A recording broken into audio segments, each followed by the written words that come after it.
My family said I'd make the wedding awkward. They said it like a fact, not an insult. My mother's voice was calm, my sister's fiancé smirking in the background. Just try not to ruin your sister's day for once. Okay, she added, like humiliating me was a favor. No shouting, no scene, just quiet exile wrapped in polite smiles. I watched them drive away that morning, the car stuffed with roses and promises. I didn't follow. I stayed home tracing sunlight across the floor, wondering how family could celebrate by erasing someone. That night, the news broke, and their perfect day went up in flames. I grew up in a house where silence was a form of love, where my mother's approval came in small nods, and my father's praise in fixed smiles. My sister Nyla was the shining one, the kind everyone rushed to protect even from her own mistakes. I was the builder, the one who cleaned the mess, who made sure things looked perfect again before anyone else noticed the cracks. Maybe that's why I became a restoration contractor. I liked fixing what other people broke old houses' furniture, sometimes even people. When Nyla announced her engagement, I wanted to be happy for her. I really did. I helped her choose flowers, measured the backyard for extra seating, even paid the deposit for the venue when her card declined. I told myself it was what family does, but the closer the wedding got, the less I was needed. Group chats went silent. Planning calls accidentally happened without me. At first I thought it was oversight. Then I realized it was intention. Mom became the messenger. She called with that overly careful tone, the one she used when she'd already made a decision for me. "It's going to be a small ceremony," she said. "We just want everything peaceful." I asked peaceful for who, she sighed like I was already exhausting her. "Just try not to ruin your sister's day for once, okay?" That line sat in my chest like a stone. I wanted to ask when I'd ever ruined anything when covering for Nyla's debts, or babysitting her kids, or co-signing her failed cafe loan counted as sabotage. But I didn't. You can't win a war they don't admit exists. The next week, I drove to my parents' house to drop off some tools Dad needed for his garage project. The house looked the same as always. Victorian trim, peeling paint curtains drawn. Inside, Mom was arranging white roses in a vase. "For the rehearsal dinner," she said. The kitchen smelled like vanilla candles and control. "Your sister's dress fitting is tonight. You could come if you promise not to make things uncomfortable." I almost laughed. The line between invitation and insult was so thin in this family, it was practically invisible. "Don't worry, I told her I won't make anything uncomfortable." Her smile tightened as if relief and guilt shared the same face. That evening, I stood on my porch watching the sun drop behind the Rockies, the air sharp with pine and coming rain. I thought about how easily people can rewrite history, how my absence would become proof that I didn't care, not the result of being told not to come. Somewhere music was starting, a celebration I helped build when I wasn't meant to see. Maybe silence really was love in my family, or maybe it was just a prettier name for erasure. The day before the wedding, my phone buzzed with photos I was never meant to see. My cousin posted a rehearsal selfie, my parents front and center Neela in white, her fiancé Travis with that salesman smile that always looked like it came with fine print. The caption read, "Tomorrow's the big day. Everyone looked radiant, everyone except me, because I wasn't there." I told myself I didn't care, that I'd earned a quiet Saturday free from family politics. But when the laughter in those pictures started to feel too loud, I turned off my phone and sat at my workbench.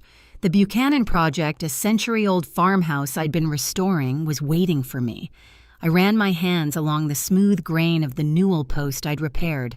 Strong, balanced, stable.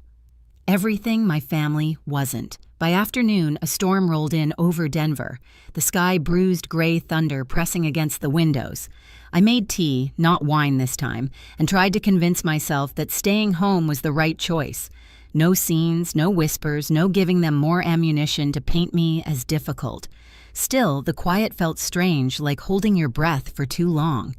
At 6, Mom called. I watched her name blink across the screen until it stopped. No voicemail, no text, just silence, which in my family was never peace, it was punishment. When night fell, the city lights flickered through the rain. I stood by the window watching headlights blur on the wet street, wondering what was happening miles away at the Ridgewood estate. I could picture it too easily, my parents greeting guests with rehearsed smiles, Nyla glowing under chandeliers I helped choose Travis, charming everyone with empty compliments. A notification pinged. Another, then dozens. I picked up the phone. Group messages flooded in. You're missing out. The ballroom looks insane. Best wedding of the year, I scrolled through each photo, a knife. My family, laughing, champagne flutes raised toasts to new beginnings.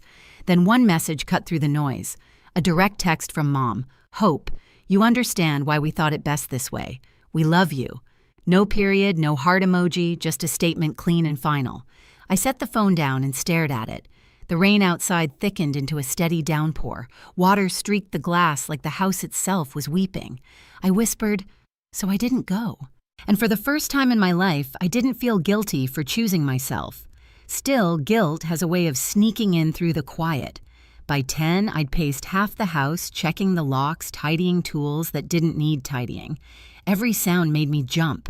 The thunder, the creak of the old floorboards, it all sounded like footsteps, like ghosts I couldn't quite shut out.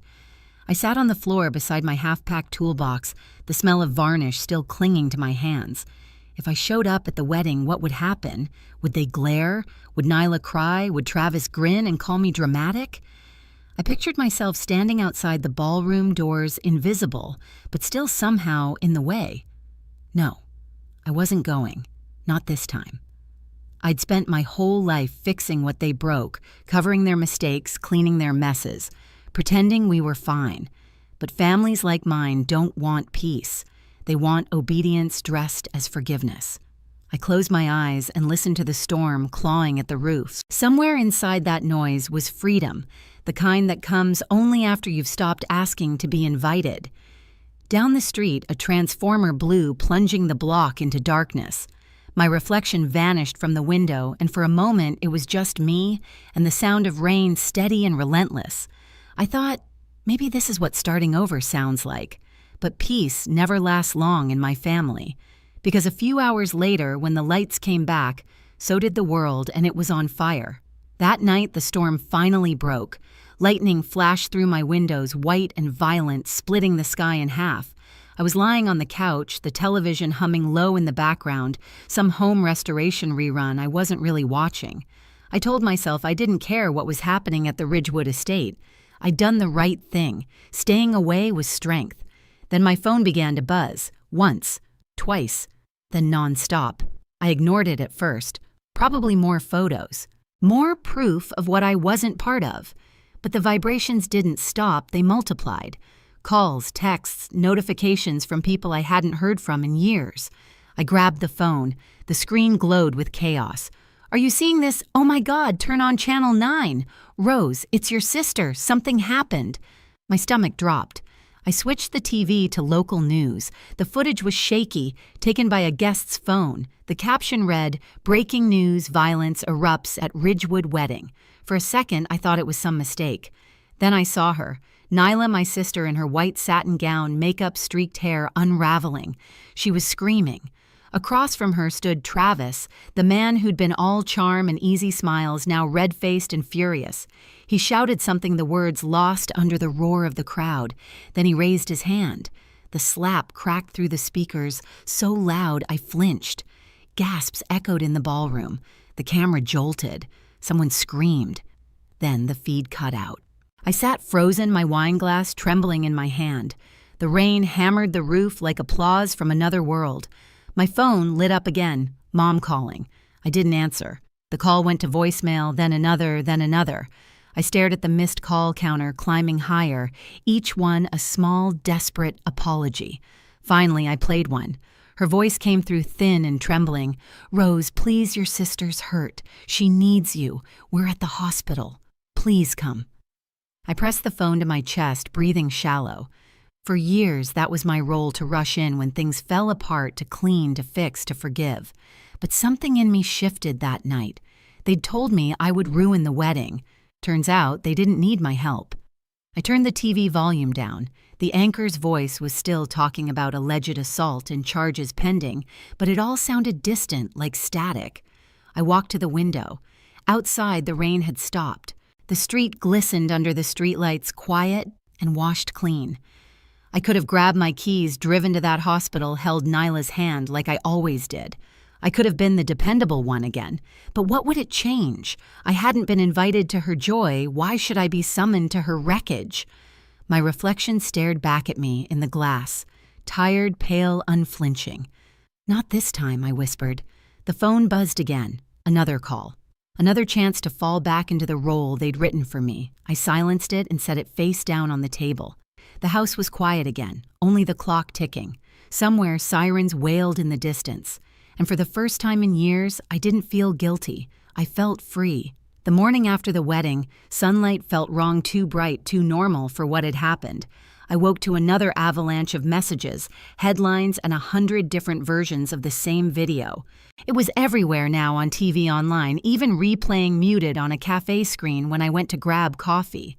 "Local wedding ends in assault," the captions read, looping the same grainy footage over and over again. In the clip, Yu's white dress looked almost translucent. Under the chandeliers, her face streaked with mascara. Travis's shout came muffled, but the sound of the slap was unmistakable. The crowd's gasp was sharp enough to pierce the room every time I heard it. Someone's bouquet hit the floor. Champagne spilled. Cameras flashed. That's how it ended, they're forever captured in 30 seconds of chaos.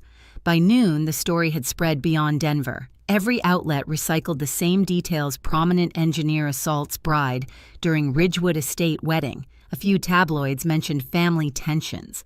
Someone even dug up Nyla's failed cafe venture, painting her as unlucky in business, unlucky in love. And me, they left me out completely, which was fine. For once, I didn't mind being invisible. The first knock came that afternoon. I didn't have to check the peephole. Only one person knocked like that, 3 quick raps, 1 long pause, then 2 more. The rhythm of control. I opened the door. Mom stood there, face pale, hair pulled back in a messy bun that didn't suit her. She looked smaller, like the weight of public shame had shrunk her spine. "Rose," she whispered, stepping inside before I could answer. "Your sister's resting. The police questioned Travis this morning." I nodded once, arms crossed. "You should probably sit." She didn't. She walked straight to my kitchen counter, the same place she'd scolded me months ago for not calling enough, and gripped its edge like it might hold her up. "It was horrible," she said. "He just snapped. No one saw it coming." I stayed quiet. Her eyes darted up. "I know you're angry. You have every right to be. But please don't make this worse." That line almost made me laugh. Worse. "You told me not to come." I didn't. And it still turned into a disaster. Tell me how that's my fault. I didn't say it was your fault. You didn't have to. For a long time, only the hum of the refrigerator filled the space between us. Then she whispered, "Your sister's asking for you." I exhaled slowly, trying to steady the rush of conflicting emotions. Anger, guilt, pity. "Of course she is," I said finally. "She's always asking for me when the pieces are already broken. Rose, please. She needs support. The press," I cut her off. "The press will move on. They always do. But you," I stepped closer. "You told me staying home was best. You told me my presence would ruin everything." She flinched. I was trying to protect her. "No," I said. "You were trying to protect the illusion." Her eyes glistened, but she didn't cry. My mother never cried when people were watching. After she left, I sat at the kitchen table, the weight of her perfume still hanging in the air, lilac and guilt. For years, I'd accepted that this was what love looked like in our family. Selective, conditional pretty when it wanted to be seen. But the truth was simpler. Love that demands your silence isn't love. It's management. 2 days later, my father came by. He didn't knock, just appeared in the doorway of my garage, wiping grease from his hands like he'd walked straight out of one of his half-finished projects. "Your mom said she stopped by," he muttered. "She did." He nodded, eyes tracing the tools hung on the wall. "You always kept things tidy. Someone had to." He winced, but didn't argue. "Your mother's taking it hard. She feels guilty." "She should," I said. "She built this." He looked down. "Nyla's moving back in with them. The kids, too." "Of course she is. She wants to see you." I turned to face him. "And what do you want, Dad?" He hesitated. "I want peace." I shook my head. "Peace isn't pretending nothing happened." He didn't stay long after that. Just left a brown envelope on the workbench before leaving. Inside were copies of the loan documents, proof that the money I'd sent them for mortgage help had been used to cover Nyla's business debts. Every page was a reminder of how far the lies went. I could have confronted them right then. I could have screamed, called the bank, reported the fraud. But I didn't. Not yet. Because revenge, I'd learned, wasn't about fury, it was about timing. So I waited. A week later, a local reporter contacted me for comment. "You're Rose Alvarez, right?" "The bride's sister," she asked. "We've heard there's more to the story." I almost told her everything. About the favoritism, the lies, the way my parents rewrote history every time Nyla failed. But then I thought about what silence had done for me so far. It hadn't just protected me, it had revealed them. "No comment," I said, and hung up.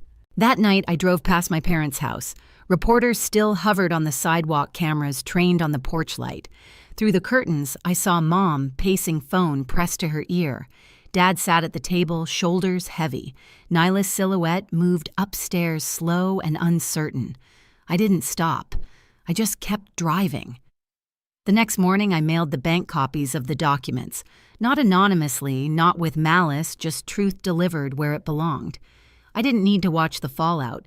A month later, the house went quiet. No reporters, no parties, no Christmas lights that year. My parents sold the property. Nyla started working 2 jobs, slowly paying her own bills. No one thanked me, and that was fine. I wasn't looking for gratitude. Sometimes justice doesn't shout. Sometimes it just leaves you alone long enough for the truth to echo. One evening, I sat on my porch, the mountains turning pink under the sunset, a faint chill crawling through the air. I thought about the girl who used to fix everything, the one who'd do anything for peace. She was gone now, replaced by someone who finally understood that not every house is worth restoring. My phone buzzed. A text from Nyla. "I'm sorry. I didn't know how bad it was until it happened to me."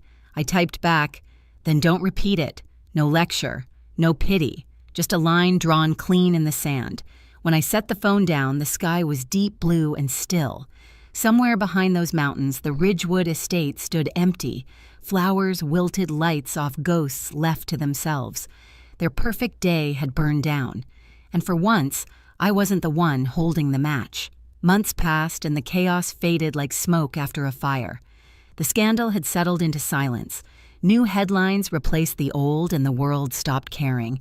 But I couldn't unsee what I'd learned, how fast love turns conditional when control is threatened, how easily family can mistake silence for forgiveness. The Ridgewood estate reopened for new weddings that spring. I drove past once out of curiosity. The roses were gone, replaced by tulips. No trace of what happened, just polished wood floors and freshly painted walls. It looked perfect again, like nothing had ever cracked. But I knew better. You can scrub blood off marble. You can't clean guilt out of memory. Nyla stayed quiet for a while. She got an apartment, a job at a local florist, and stopped leaning on anyone to rescue her. When she texted pictures of her kids helping her unpack, I didn't feel bitterness, just relief. Maybe she'd finally learned what I had standing on your own hurts less than kneeling for approval. As for my parents, they sold the old Victorian house and moved somewhere smaller. No one told me where, and I didn't ask. Some doors once shut don't need reopening. On weekends, I kept working, restoring old homes, sanding away rot, uncovering the beauty beneath years of neglect. One afternoon, while polishing an oak banister, I realized something simple. I'd spent my whole life fixing things that didn't belong to me. Now I only fixed what I chose. Sometimes I still think about that night, the lights, the scream, the headlines, but not with anger, with clarity. Because the truth is, I didn't destroy their perfect day. They did. I just stopped pretending it was perfect. I used to think love meant showing up no matter how many times they shut the door. Now I know love also means walking away when the cost is your peace. I still get messages from strangers who saw the video, people asking if it was me.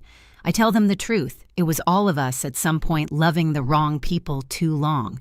Families break heel and sometimes stay broken, but silence.